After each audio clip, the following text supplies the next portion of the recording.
ఆ రోజు నిర్ణయాలు తీసుకొని పెట్టినటువంటి పరిస్థితులు ఉన్నాయి. వైఎస్ఆర్ జిల్లాగా ఉన్నటువంటి దాన్ని తీసుకొని వచ్చి మళ్ళీ వైఎస్ఆర్ కడప జిల్లా అని చెప్పి పేరు మార్చారు. వైఎస్ఆర్ రైతు భరోసా కేంద్రాలు ఉంటే దాని పేరు తీశారు. ఆరోగ్యశ్రీ అనేటువంటిది వైఎస్ రాజశేఖర రెడ్డి గారి పేటెంట్, అది దాని పేరు మార్చారు.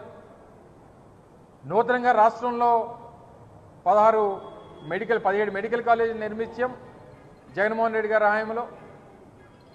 దానికి వైఎస్ఆర్ మెడికల్ కాలేజీలు పేర్లు పెట్టాం. ఎంతో ప్రతిష్టాత్మకమైనటువంటి డాక్టర్ బాబాసాహెబ్ అంబేద్కర్ గారి 165 అడుగుల విగ్రహాన్ని విజయవాడ నడిబొడ్డుని స్థాపించి దాన్ని జగన్మోహన్ రెడ్డి గారు ప్రారంభిస్తే దాని మీద జగన్మోహన్ రెడ్డి గారి పేరును తొలగించారు. మీరు గోళ్ల మీద ఉండే పేర్లు చెరిపివచ్చు, లేదా ఇటువంటి సంస్థలకో లేకపోతే ఇటువంటి బిల్డింగ్లకో లేదా ఇటువంటి స్టేడియంలకో ఉన్నటువంటి పేర్లు తొలగించవచ్చు, కానీ ప్రజల గుండెల్లో వారి పేరుని తొలగించేటువంటి అవకాశం మీకు లేదు అనేటువంటి విషయాన్ని కూడా ఈ సందర్భంగా తెలియజేస్తా ఉన్నాం. 4 సార్లు ముఖ్యమంత్రి చేశారు చంద్రబాబు నాయుడు గారు. ఏ రోజన్నా ఎన్టీ రామారావు గారి పేరు తను పుట్టినటువంటి జిల్లాకు పెట్టాలనేటువంటి ఆలోచన ఎందుకు చేయలేకపోయాడు? చివరికి ఆయన ఎన్టీ రామారావు గారి పేరును కూడా జగన్మోహన్ రెడ్డి గారే తీసుకొని వచ్చి ఆ జిల్లాకు పేరు పెట్టాల్సినటువంటి పరిస్థితి జగన్మోహన్ రెడ్డి గారికే వచ్చింది. 4 సార్లు ముఖ్యమంత్రి చేసి ఎన్టీ రామారావు గారి పేరు ఎందుకు పెట్టలేకపోయారు?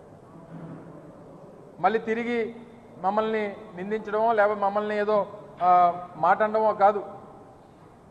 మీరు చేస్తున్నటువంటి పనులకి, మీరు చేస్తున్నటువంటి నిర్ణయాలకి తప్పకుండా తగిన శాస్తి, తగిన గుణపాఠం ప్రజలే చెప్తారనేటువంటి విషయాన్ని మరొకసారి తెలియజేసుకుంటూ, ఇప్పటికన్నా ఆంధ్ర క్రికెట్ అసోసియేషన్ ఆ నిర్ణయం మార్చుకుంటుందా, లేదా ప్రభుత్వం చేసినటువంటి ప్రభుత్వం ఒత్తిడి చేసినటువంటి ప్రభుత్వం ఆ నిర్ణయాన్ని మార్చుకుంటుందా, ఏది మార్చుకుంటుందో రేపు ఐపీఎల్ మ్యాచ్లు కూడా ఉన్నాయి.